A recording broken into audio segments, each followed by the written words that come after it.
it's time to sit back and relax with your favorite drink. And listen.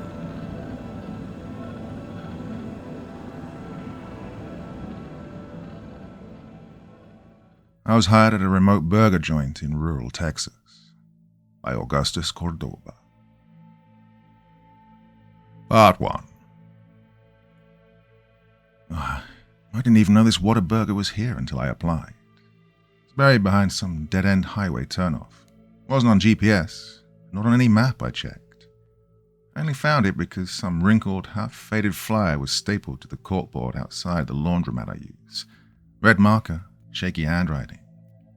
Now hiring, night shift, good pay, must follow instructions, no experience necessary. Something about how it was worded just stuck in my brain.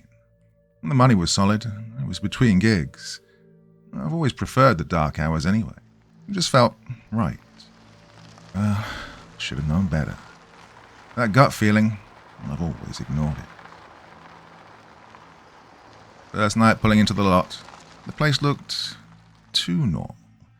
Neon sign buzzed weakly above the roof like it was trying to stay awake. A single bulb over the drive-thru menu flickered like it was struggling not to die, casting this sick yellow glow. The building itself, not old, not new, just untouched. No graffiti, no busted windows, but not clean either. It was the air that hit me first. Grease, sure, but under that something sweeter. Something wrong, like syrup mixed with metal. I stepped out and headed for the doors. Glass panels, dark. The lobby dead quiet. But from the back, a thin strip of white fluorescent light leaked out like a wound. I knocked. The door clicked, but no one had buzzed it. No key, it just, unlocked. Swung open a few inches on its own, like it wanted me inside. "Welcome to the crew," said a voice from the back. I stepped in, squinting past the empty counter. Nobody there, just the low hiss of fryers and the buzz of dying lights above. Then he came through. He was tall, worn thin like he hadn't eaten or slept in days. Black Whataburger polo, stiff and spotless. The name tag read, Roy, manager. "Here, you're Miles, right?" he said. I nodded. "Yeah, that's me." Roy gave a crooked smile that didn't touch his eyes. He handed me a rolled-up sheet of paper sealed in plastic. "Here, your rule sheet. Keep it on you. Read it before your shift starts. Break the rules and things go sideways fast." I raised an eyebrow. "You mean like company policy stuff?" "No," he said flatly. "I mean rules. You'll get it soon enough. Clock in. We've got 20 minutes before the first one shows up." The punch clock by the kitchen door looked like it hadn't been touched since 1982. I shoved in the blank card Roy had handed me. The machine stamped it. Bright red ink. Blood red. I stared for a beat. Must have been the ribbon. Just bad ink, right? Well, Roy led me to the break room. Couch, bleeding stuffing. Microwave straight out of a thrift store time capsule. One sheet pinned to a corkboard. "Remember, smile during interactions. They like it better that way." I sat down and peeled open the plastic. The heading read, "Night operations. Do not deviate." 1. Someone orders a burger with no meat. Serve it. No questions, no expressions. Just smile. This is rule number 1 for a reason. These customers aren't hungry for food. They want ritual, a gesture, the offering. Now the bun must be fresh. Lettuce crisp. Tomato perfectly centered. Ketchup only, no mustard, no mayo. Never include pickles. You might be tempted to laugh it off or ask if they meant veggie instead. No, don't. These things, whatever they are, know when you're not taking them seriously. Their silence is not passive, their stare isn't blank. It's waiting, watching, judging if you're worthy to remain. Smile, hand it over, close the window, don't look back. They always leave slowly, like they're savoring something behind their teeth. 2. Do not look directly at the man in the superhero outfit if he enters. He doesn't order, he takes. When he shows up in person, that means something's shifted, something broken. He's not corporate, he's not a mascot, he's a relic. Older than the franchise itself. Older than flame-grilled anything. He's tall, too tall. His outfit drags like it's soaked in oil. His plastic mask is cracked, but the eyes behind it are very real. Do not speak, do not breathe too loud. If he points at you, you go. Don't run, don't cry, just walk. Roy once told me the water guy chooses who he keeps the fire alive. The ones who fight it, they become something else. Worse than customers. 3. Fryers shut off at 3:33 a.m. Do not try to restart them. They don't just stop, they die. You'll hear the hiss sputter like they're gasping. Then silence. A heavy, final kind. Don't touch them. If you do, you might hear the screams again. Not from the oil, but inside it. Something lives in that grease. It's trapped, hungry and angry. One guy tried restarting them once. We found his shoes near the prep station, still smoldering. Nothing else. We don't talk about him. Just drop the metal lid, walk away, and let the darkness settle. 4. At exactly 2:11 a.m., someone will knock on the back door. Do not open it. 3 knocks, slow and even. The cadence never changes. Don't check the peephole, don't speak through the door, don't even stand too close. It might sound like someone you know. Roy's brother, Eliza's kid, your own voice, but that's the trick. That thing outside doesn't want in, it wants you out. Now, if you open it, you don't leave, but you don't stay either. 5. Never mop behind the ice cream machine. Looks normal enough, sticky floor, grime in the corners, but that shadow, the one that doesn't match the lighting, that stain that keeps coming back, it's not water, it's where the floor ends. The machine hums sometimes when no one touches it, and that's not a malfunction, that's it breathing. One guy tried to mop behind it and disappeared mid-shift. We heard the mop clatter, and when we looked, it was just the bucket. Still full, still warm. No, we just let it be. The mess isn't worth the risk. 6. If the drive-through speaker starts talking backward, unplug it. Wait 5 minutes before plugging it back in. When it happens, it'll start as a low hiss. Then words garbled, reversed. The voice is thick, gurgling like it's underwater. It might sound like it's speaking to you. Whatever it says, do not respond. It's not malfunctioning, it's trying to open something. Time bleeds when you listen too long. Well, someone once stared at it for 3 minutes. When we shook him, he bled from the ears and asked where his mother was. She's been dead 10 years. Unplug, count to 300, plug back in. Don't be early, don't be late. 7. If a second version of any employee appears, keep working, do not engage. They look identical, sound similar, but something's always off. They'll be too still or too eager, or their smile won't move with their eyes. They'll say they forgot their keys or ask you to cover a shift. Ignore them. Keep bagging orders. If they speak your name, just keep working. Eventually they fade, like they were never real. Someone once told me they show up when the flame flickers, when something threatens the balance. One ever smiles at you with teeth that don't fit their mouth, hit the emergency button under the register, and don't look back. 8. If you hear crying from the freezer, ignore it. It'll start soft, like someone's trapped inside, a child, a woman, maybe even your own voice. Don't open it, do not investigate. It's not real, or not exactly. It's bait. If you answer it, the thing doing the crying won't be the only one inside when the door closes. We've lost people that way. Eliza came back from a night where she answered it. She came back, changed. Now she never looks at mirrors, not even when she wipes blood from her own arms. Now, just keep working. Let the freezer cry. Well, there were more rules, yeah, but that was already enough to make me stop and rethink everything.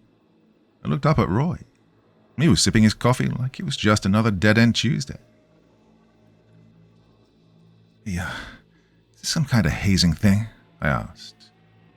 He didn't answer right away, just stared into his mug like something might crawl out of it. Then finally he said, "You'll see. Just follow the rules." I shrugged, folded the paper up, and shoved it back into my pocket. The rest of the crew trickled in one by one.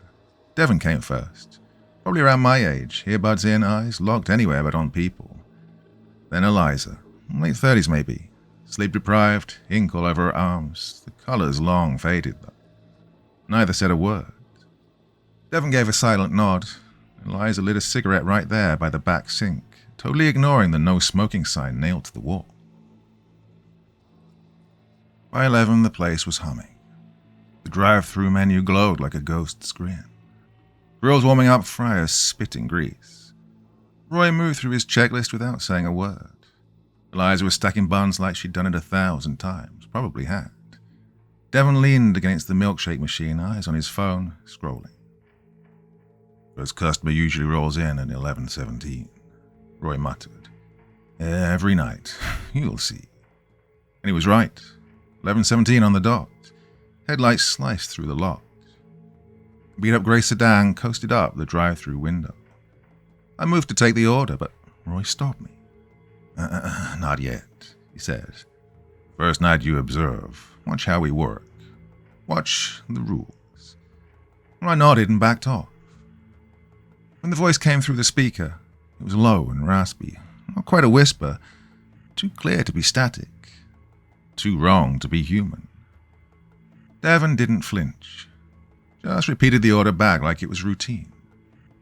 "One burger, no meat, no pickles, no receipt." I glanced over at Roy and gave me a curt nod. Eliza slapped together a bun, lettuce, tomato, ketchup, no patty, wrapped it up with robotic care. Devon bagged it and handed it out through the window. "Yeah, have a royal night," he said, flat and deadpan. The car didn't move at first, just sat there, engine idling. Then it drifted off slow, like it didn't have a driver. "What the hell was that?" I asked. Roy tapped the folded list in my pocket. "Rule number 1, he said. "Don't ask about the no-meat burger." The rest of the night bled out slow and weird. Customers came and went. Most were normal, if you squinted. None of them talked. No chit-chat, no smiles, just exact orders, exact change. Now, some of them, I couldn't even remember their faces. I'd look away, blink. It was like my brain had wiped them clean, like it didn't want me to remember.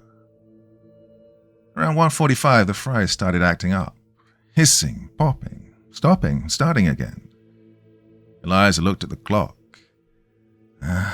"Coming round to 3:33, she muttered. "They're getting ready." "Who?" I asked, but she didn't answer. She went back to prepping fries like she hadn't even spoken at all. Then, at exactly 2:11 a.m.,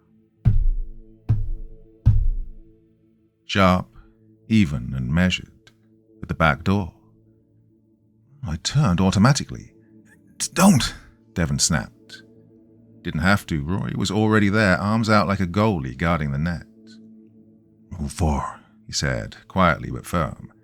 "Never open that door." The knocking stopped after about 20 seconds. I kept staring. I could feel something still standing there. Under the crack, just barely, I saw a shadow, motionless, waiting. Then at 3:33 a.m., the fryers died. No beep, no warning, just gone. Silence. The stench of old grease clung to everything, thick in the air like smoke. Devon walked past the fryers without blinking, like nothing was wrong, like he didn't see it, didn't want to, that is, maybe. When I stepped closer, oil looked off. Darker than it should have been, thicker, sluggish, like it had started to clot. I swear I saw something shift under the surface, pale and thin, like a finger maybe, but it vanished before I could even be sure. By 5:45, the flow of customers stopped, just like Roy said it would.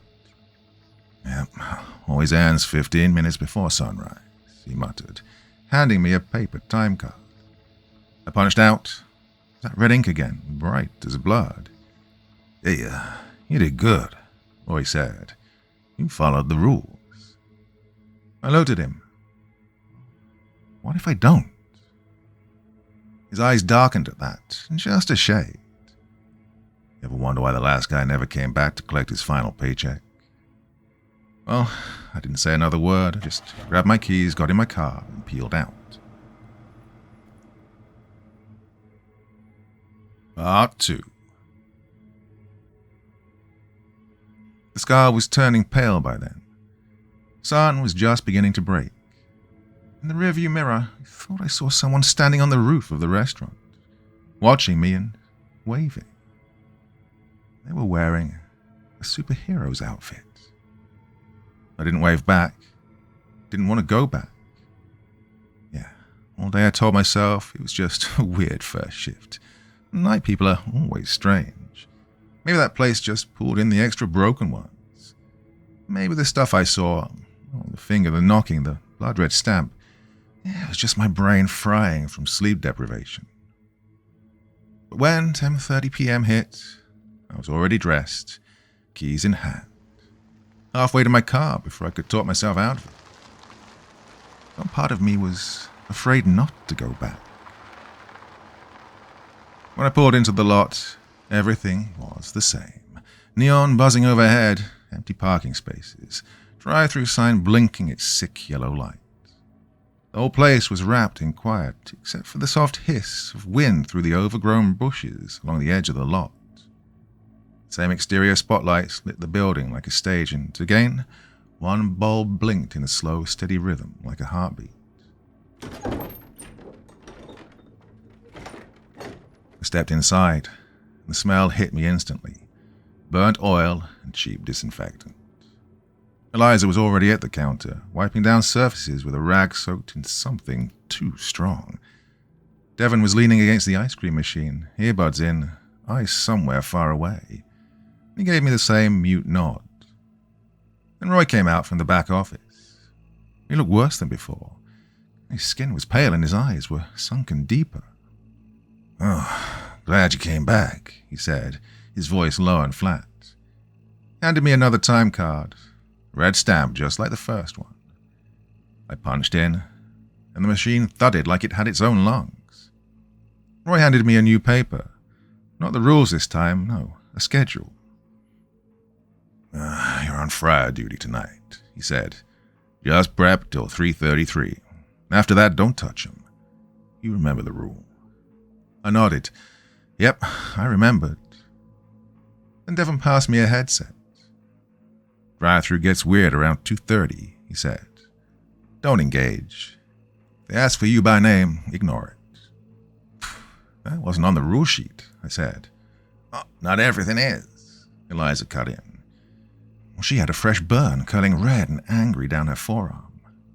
I noticed, but she noticed me noticing. "New ones show up sometimes," she muttered.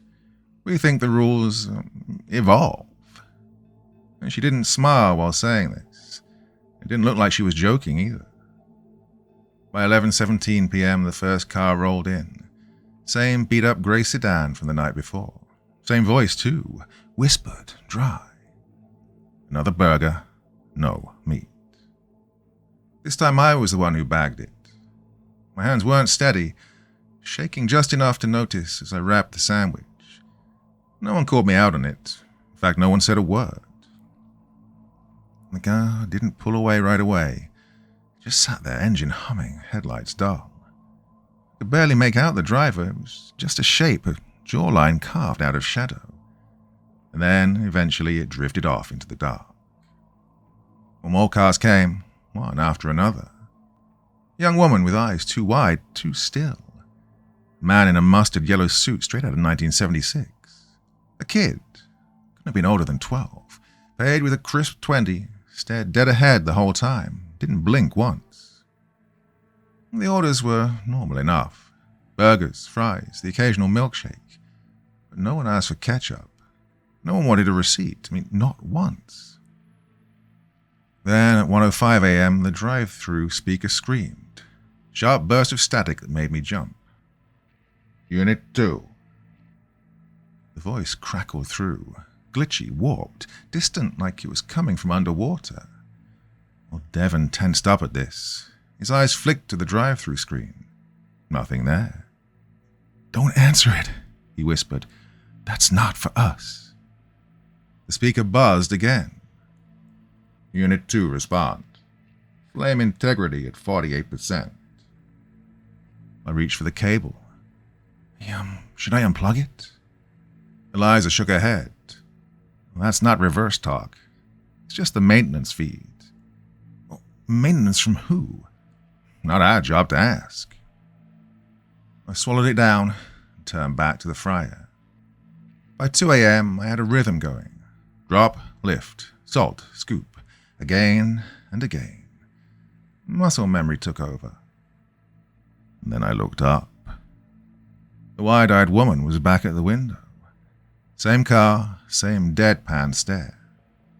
She hadn't even finished her last order. The half-melted milkshake was still in the cup holder. She asked for the exact same thing, word for word. Well, I shot Devon a look. It happens sometimes, he said. Just treat it like a new order. So I did. I bagged it and handed it over. This time she didn't smile, she just stared. Eyes twitching, not like a blink, more like a glitch. And then she drove away. 5 minutes later, she was back. Same order, same voice, same smile, only now it was stretched way too wide. This happened 4 more times in the space of 20 minutes. Each time something in her broke a little more.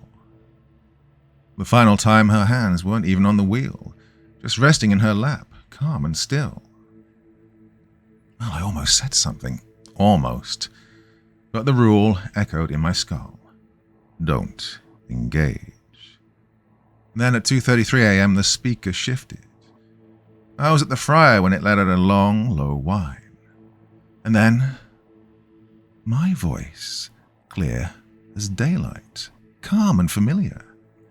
"Miles," it said. I froze. "Miles, we need you to come to the back room." God, it sounded just like me, but a little bit slowed down, off by a fraction, like someone trying to fake casual. "The back room's not locked. Bring the headset. We need help." I tore the headset off. It was hot, like it had been baking on a radiator. Devon gave me the thumbs up. "Hey, good instincts," he said. "Most people crack the first time their name gets used." Has it ever been your voice before?" He didn't answer. He didn't need to. And at 3 a.m., it got worse. She came back. For the 9th time. Same car, same order. But now her skin had a grey, waxy sheen. Hollow. Just wrong. When she opened her mouth to speak, I saw something wriggling behind her tongue. Something segmented. I shoved the bag at her and slammed the window shut before she could get another word out. And again, she didn't drive off right away. Just sat there, still as death, eyes locked on mine through the glass. Then, slowly, the car rolled backward, wrong direction, fading into the shadows at the edge of the lot like she was sinking into them. Eliza lit another cigarette, exhaled smoke toward the ceiling vents. She's a repeater," she muttered. "Gets worse every hour. Tomorrow she might not even be in a car." "What the hell is she?" I asked. No clue," Roy said from the prep table. "But she pays, so we serve." At 3:33 a.m., sharp, the fryers clicked off, no delay. The sizzle died, the hum stopped. And the smell changed. Not food, not burnt oil, no. It was something else, something sharp and damp, like wet hair. I stepped back instinctively. Eliza moved in, silent and calm, dropping a steel cover over the fryer like she was sealing in something alive. Don't look in there, she said, not even turning around. Not tonight.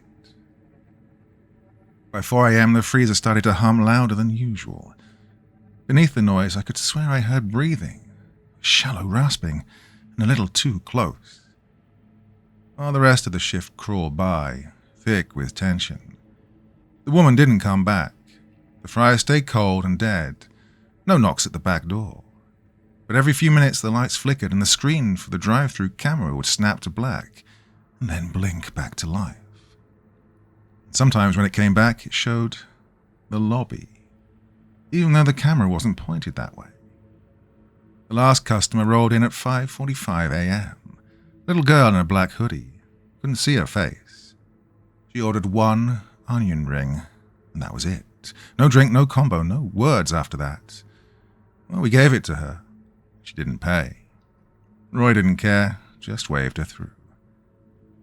Sometimes they need the salt, he said. She walked off into the fog like she'd always been a part of it. Then at 6 a.m., I clocked out. Time card didn't stamp red this time. It stamped gold. Roy saw it and didn't smile. He just stared at me with a look that didn't mean yes or no or anything at all. Here, keep the card, he said. Don't lose it. If it turns black, burn it. I stepped outside into the bleeding light of early dawn. The neon sign buzzed once overhead and then went dark. The sun wasn't up yet, not fully, but the shadows in the lot shifted as I walked through them. It's like they knew me. Didn't sleep when I got home. Just laid there.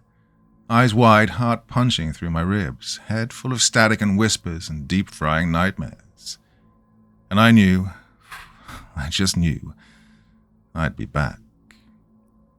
Because those rules didn't just keep the wrong things out, they kept me in.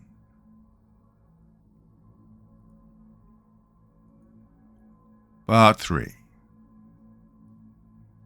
By my third shift, something inside had already twisted. It wasn't just the sleep loss or the stench of fryer oil that clung to my skin no matter how hard I scrubbed, no. It was deeper. It's like my brain had reprogrammed itself, rewired to expect the strange now, to make the unnatural feel normal. I didn't flinch when the speaker hissed to life on its own anymore. I stopped looking away when the customers showed up with glassy eyes, mouths that didn't sync right with their voices. No, I didn't question it, because this place had made sure I wouldn't.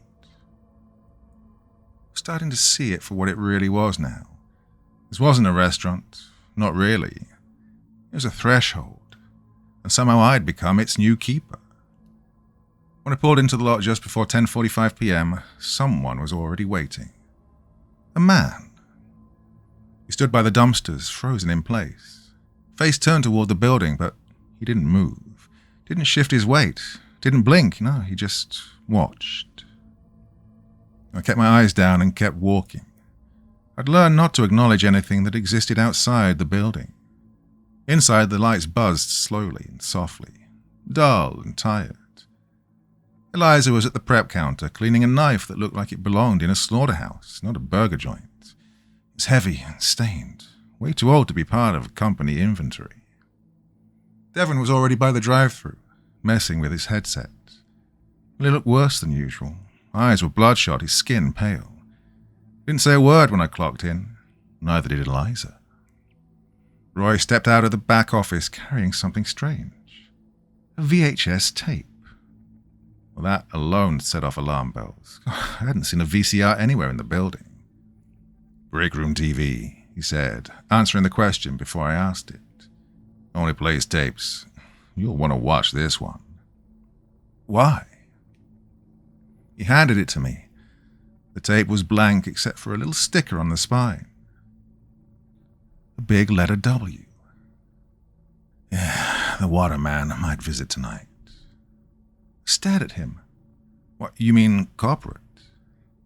He gave a dry, joyless smile.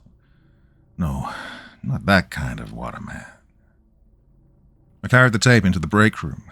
The old CRT was already on, whispering static. I fed the tape into the slot. Click. Whir.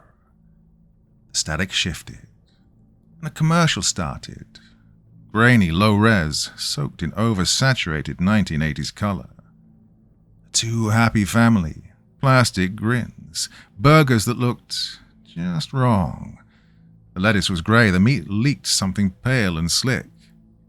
And then the camera zoomed in. The mascot. The water guy himself. But his face was cracked plastic. His eyes tracked the screen. No, tracked me. Then the tape glitched. Static. Then a new commercial, older this time, black and white. A cheerful voice listed off-menu items while warped lounge music droned in the background. And in every shot, just barely there, the waterman stood in the distance, still, watching. Then, skip and static. More commercials, more broken, more wrong. The last clip showed him standing alone in the lobby. The lights flickered overhead. Something black was dripping from the ceiling onto his head. He didn't move, and then... black screen. I hit eject. My hands were shaking. When I stepped out, Eliza was waiting. She handed me a laminated card. "New rule came in tonight," she said. I looked down. Rule 13. If the waterman enters the building, do not speak, do not move, do not offer food. Do not look at him. Wait until he leaves. Let him take what he wants. Roy appeared behind her. "Oh, one more thing," he said. "If he points at you, go with him. Don't resist." I blinked. What happens if I do? No one ever has. I folded the card and slid it into my back pocket. At exactly 11:17, the first vehicle rolled in, but it wasn't the usual grey sedan. This time it was a black pickup with its headlights off, engine rumbling low like a growl under its breath. The driver's silhouette was massive, blocking out the entire window. Devon took the order, his voice cracking halfway through. He handed me the bag. His hands were trembling. You do it," he whispered. I opened the window, and the driver turned to me. One eye dead and milky, the other sharp and locked onto mine. He grinned. It was wide and unnatural, a mouth full of square porcelain teeth lined up just too perfectly. He took the bag without a word, nodded once, and drove off into the dark. When I turned back inside, Eliza was at the sink, furiously scrubbing her arms with sanitizer, and her hands were shaking. "That wasn't him," I said. She didn't look up. "No, that was a harbinger." Well, the next few hours crawled by in a heavy, silent tension. At 2 a.m., the ice cream machine started to hum. Not its usual sputter, but a low melodic tone, like a lullaby played through broken speakers. Well, Devon didn't say a thing, just unplugged it. Eliza disappeared into the freezer. She came back with a box of meat that reeked of vinegar and ammonia. No one asked. No one wanted answers. And then, just before 3 a.m., every light in the building dimmed. Not out, just low enough to twist the edges of everything into strange shapes. Shadows stretched where they shouldn't have, and the menu boards went blank. The fryer hissed and spat, even though it had been cold for hours by this point. And then we heard it. The doorbell chime at the lobby. Not the usual cheerful ding, though. No, this one was deeper. A low echoing bong that vibrated through my chest like a warning. Roy stepped out of the office, as pale as paper. "Positions," he said. We scattered. Devon stepped away from the drive-thru, eyes wide. Eliza moved through the kitchen, killing every appliance she could reach. I took my place behind the counter, palms flat against the cold surface. The door creaked open. And he walked in. Tall, too tall. His head scraped the ceiling tiles. Well, he wore the Whataburger mascot outfit, but not the sanitized corporate version. No, this one was rotted and ancient. The orange superhero outfit with a giant W on his chest, dull and faded with age. His mask was cracked plastic, spiderwebbed across both cheeks. But the eyes inside were real, and they moved. Every step he took was slow, heavy and deliberate. Echoes stretched long behind him. He didn't speak, didn't acknowledge any of us. We didn't dare look at him. Roy stood stiff near the condiments, unmoving. Eliza had backed into the hallway by the freezer and froze, pressed against the wall. Devon dropped to one knee and bowed his head. I stood there, stuck. And my instincts were screaming to me to run, but my body wouldn't listen. The water guy passed close. The stench that came with him wasn't grease. No, it was dirt, wet soil, rot. Something ancient and just plain wrong. He stopped at the prep table, picked up a half-assembled sandwich, held it, stared at it, and then slowly, without effort, crushed it in his hand. I flinched. His head turned and he pointed at me. My blood turned to ice then, and I couldn't breathe. "Go," Ray whispered, his teeth clenched tight. My feet moved before I could even think. I stepped forward, like I wasn't in control anymore, like something else had taken the wheel. I stopped in front of him. He didn't speak, just turned and walked back toward the kitchen, moving like gravity worked differently on him. I followed. He didn't touch me, didn't even look back. Just led me past the fryers, past dry storage, past the walk-in freezer. But we didn't stop there. He opened a side door I'd never noticed before. No sign, no label, nothing. Inside was a stairwell. It dropped down into pure darkness, like a throat leading straight into the earth. I didn't want to go, but I did. The stairs groaned beneath every step, slick with moisture that smelled like wet copper and mold. The air vibrated faintly. Some machine far below humming like a distant engine at the bottom of a forgotten mine. When I reached the end, I found a room. Small, circular, bare concrete walls, damp and pitted. In the center was a pedestal, nothing fancy, just a block of old stone. On it sat W. He pointed again, and I stepped forward and picked it up. The moment my fingers touched it, something hit me. Heat and cold all at once, a rush of noise and static, voices whispering through my skull, images flashing too fast to catch. A drive-through window yawning open to a sky on fire, a fryer bubbling with something that screamed. A customer peeling off their own face and handing it over with exact change. And then it was gone.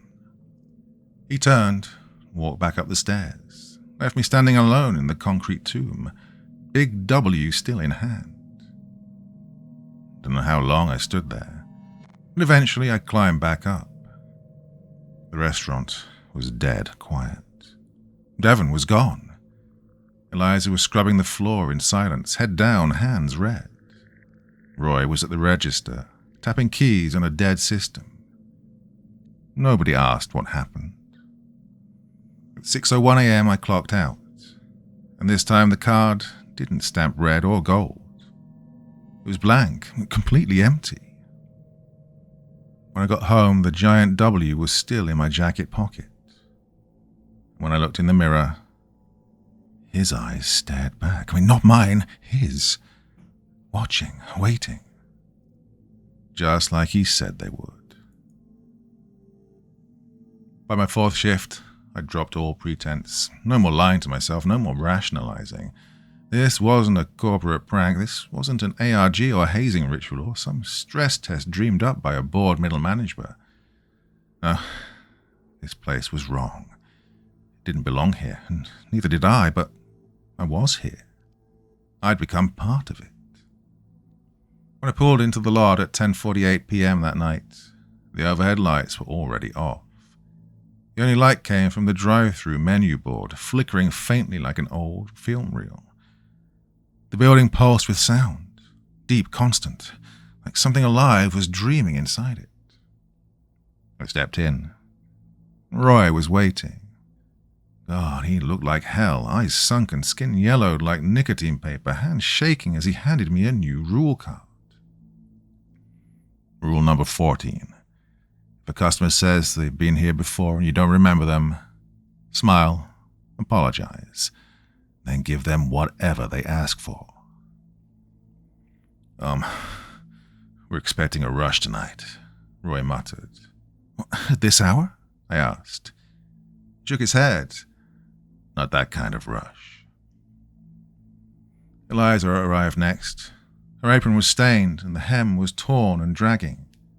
She gave me a nod, but her eyes flicked up toward the ceiling, like she was listening for footsteps on the roof. Devon didn't show. No one mentioned it. At 11 p.m. sharp, the locks clicked open on their own, same as always. No key, no motion sensor, just unlocked. The menu screens flickered on, but they looked wrong. The burger image was warped now. The bun too tall, the lettuce almost translucent. The milkshake cup pulsed in the corner of the screen like a heartbeat trapped behind glass. At 11:17, the first in-person customer walked through the front doors. That was rare. Most never left their cars. She wore a ratty grey hoodie with frayed sleeves, her hair clumped and greasy, but she smiled wide and sure, like she belonged there. Yeah, do you remember me? She asked. I didn't, but I smiled anyway. Of course, welcome back. What can I get for you? Her eyes sparkled. A straw. I handed her one. She took it like it was some sacred heirloom, held it close, and walked out without another word. Roy gave me a slow nod at that. Good, you're learning. And then the drive-through bell rang and didn't stop. Oh, car after car, like clockwork. Same timing, same silence between arrivals. We barely had time to bag an order before the next one crept forward. Some didn't speak, they just extended a hand and dropped coins into the tray. Coins that sounded wrong, too light, too hollow. We still served them. One asked for a Happy Meal. We don't have Happy Meals, but Eliza packed a paper bag with chicken fries and a rubber ball she found beneath the sink.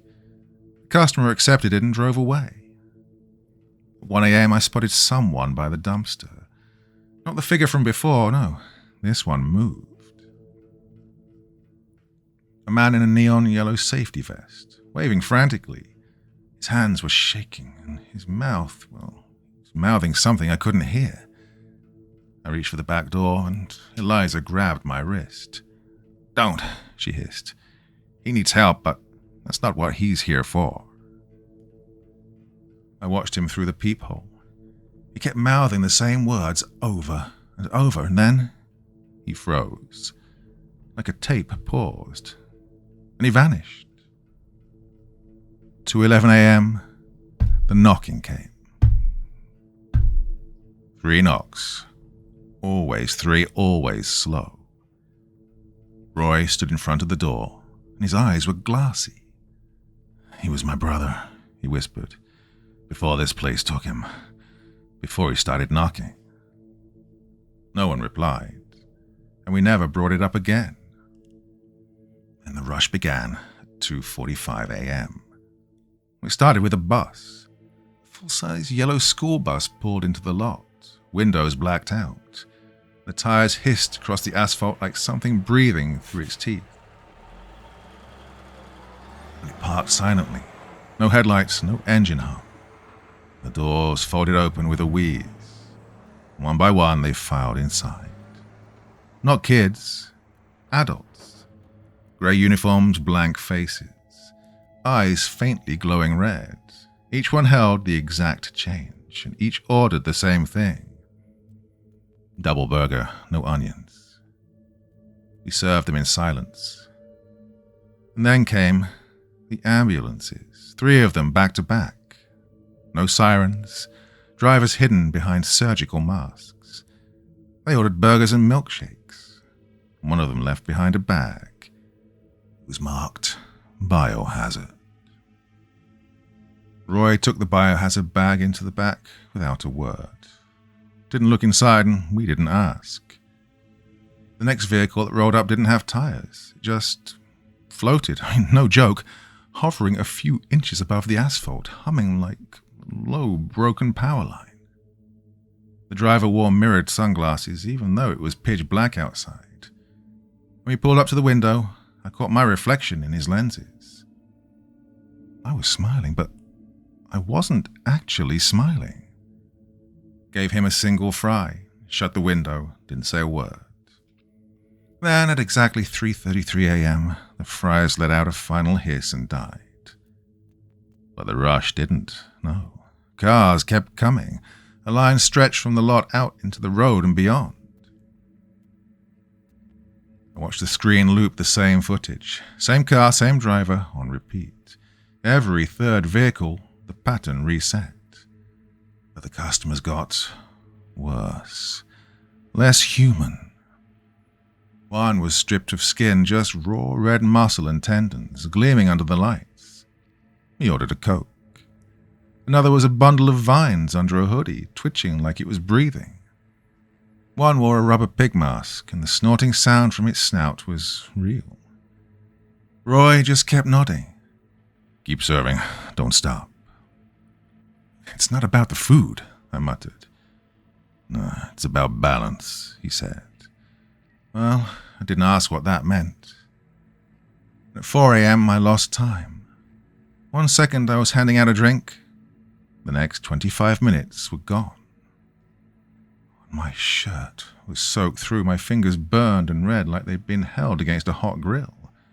But Eliza looked worse. Her apron was gone, her bare arms were scratched up and bleeding, and she didn't even notice. Then the TV in the break room flicked on by itself. The VHS tape was playing again. The Waterman was on screen, standing in the freezer. But this time he spoke, but his mouth never moved. The words were in my head, though. "Do not let the flame die. Serve until they are full. If you fail, you'll be the meal." And then the screen snapped to black. By 5 a.m., the line had just vanished. Just like that. No more headlights, no more orders, no more voices, only silence. The cooling machines hissed in the background. The air reeked of sweat and burned grease, and something worse, something ancient. The kind of fear that gets baked into the dry wall, into the bones of a place. Eliza collapsed onto a stool, her eyes bloodshot, her hands twitching. Roy sat at the prep counter, staring at nothing like he was waiting for something to move. For me, I clocked out. My time card turned black right there in the machine. No one said a damn word. I stepped outside. The bus was still parked out front, but it was empty now. So was the pig-masked man. He stood next to my car, still, watching. I didn't confront him, didn't ask, just slid into the driver's seat and pulled away. My hands trembling, my eyes locked on the road, nothing else. When I got home, I checked the mirror. For half a second, just a flash, I saw them. It was the lobby, full, every seat taken by silent customers, all staring at me, all waiting for the next shift. Well, I didn't sleep after night 4. Every time I shut my eyes, I saw them. That line, endless. Eyes glowing red, mouths sewn shut, voices like rust dragged over steel, and always, always that voice in my skull. Don't let the flame die.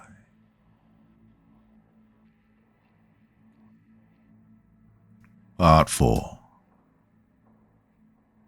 Sat in the shower until the water went ice cold. The skin was wrinkled, my fingertips raw. The stink of grease and burnt meat clung to me.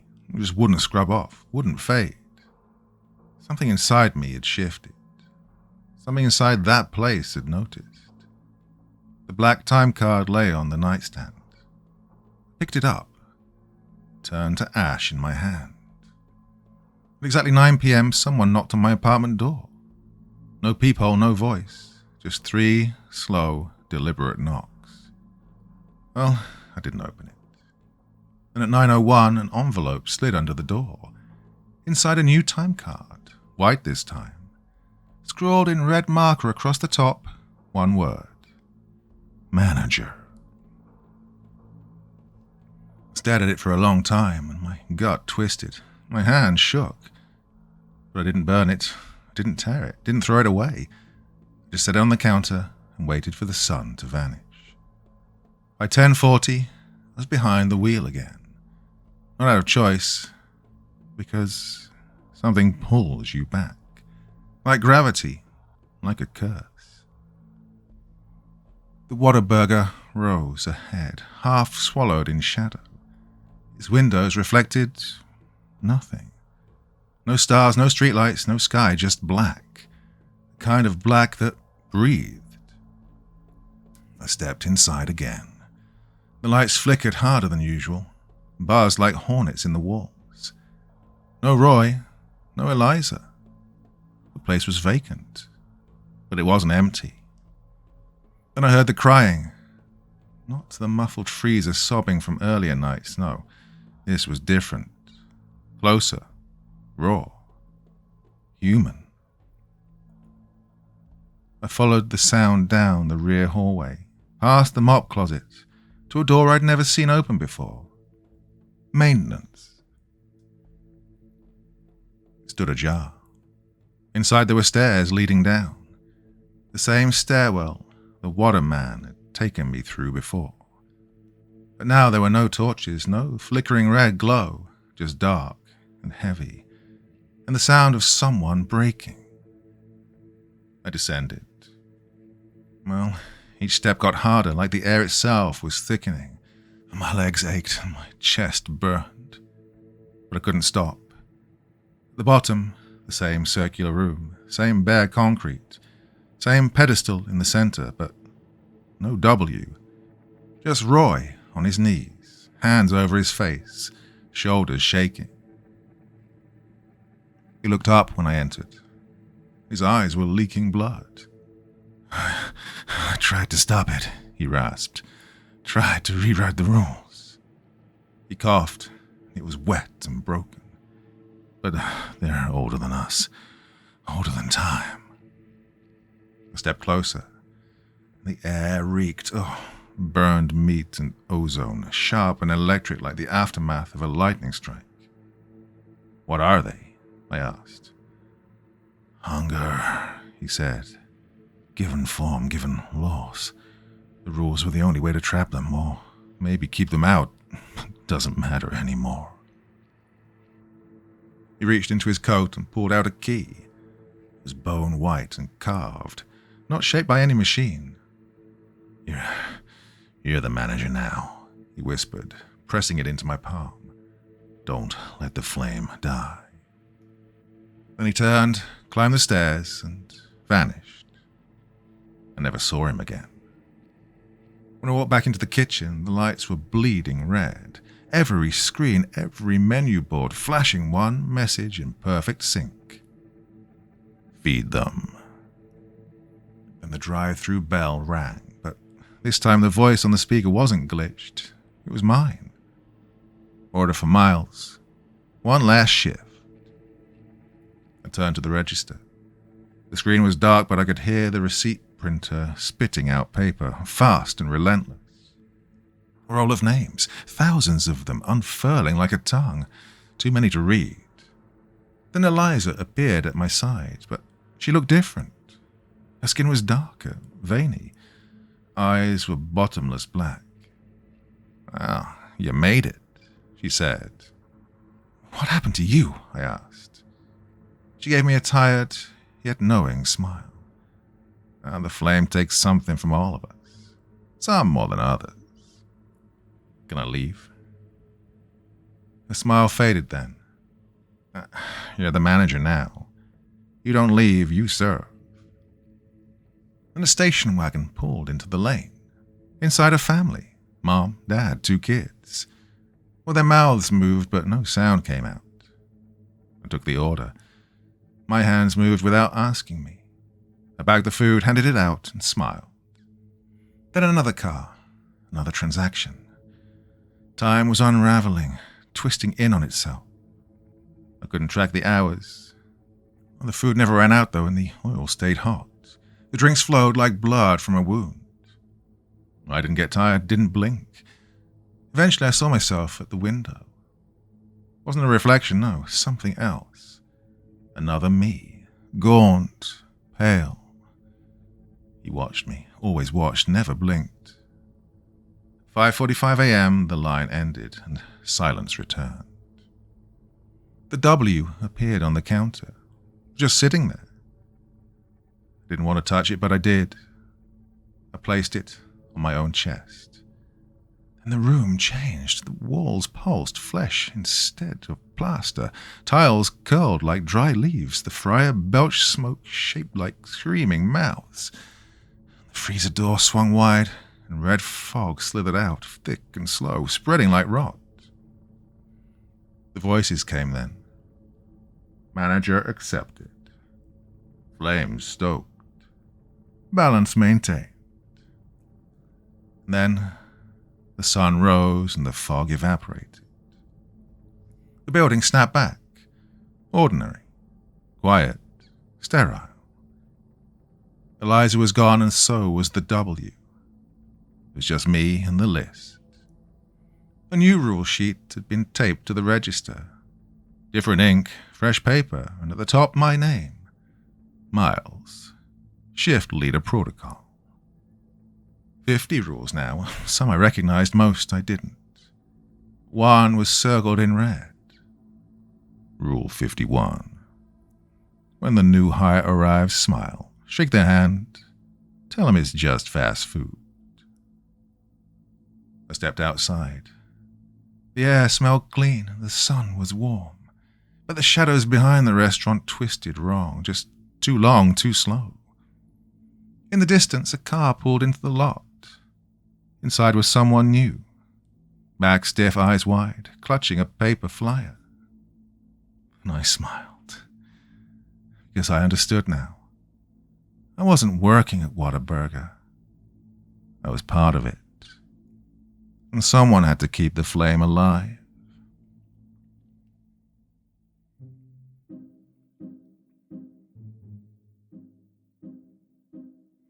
Okay, my dear friends, what the hell did I just read? Sometimes I just love these really far-out ones, which are very high concept, but, well, I don't know. Does it all have to make sense? Well, just because I don't understand it doesn't mean it's not right. And anyway, yeah, read that all in one long go, so as you can tell, you can always tell when I'm just like waffling at the end, because I've tried to read the whole thing from start to finish, and, it does have a bit of an effect on the brain. Anyway, hope you enjoyed that one. Thoughts, feelings, anything else you want to say in the comments below the video, and as ever, I will do my best to join in the conversation. I really, really enjoyed weird, wonderful ones like that, and just, tell me what you think. That's it. Oh, it's 35 degrees here, insanely hot. It's going to be 37 degrees tomorrow, so I don't think I will be doing any recording in my office, because it just turns into an oven here. So, enjoy that one. I will be back again soon. Hopefully, I'll get the recording done early in the morning when it's a bit cooler. Anyway, my dear friends, you'll sleep well, and remember, it's just a story. And join me again soon, yeah?